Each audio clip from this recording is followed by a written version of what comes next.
কি করেছে তোমার বাবা, কি করেছে স্বামী, গল্প সেসব তোমার চেয়ে কম জানি না আমি।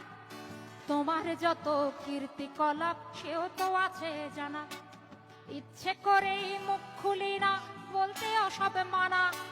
স্বামী বাবার নাম ভাঙিয়ে আর কত কালে খাবে, এবার ওদের ঘুমোতে দাও, আত্মা শান্তি পাবে।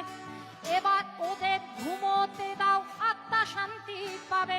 তাদের প্রতি আমার সকল শ্রদ্ধা রেখে বলি, তাদের প্রতি আমার সকল শ্রদ্ধা রেখে বলি, খুব বেশি দিন আমার চোখে যায় না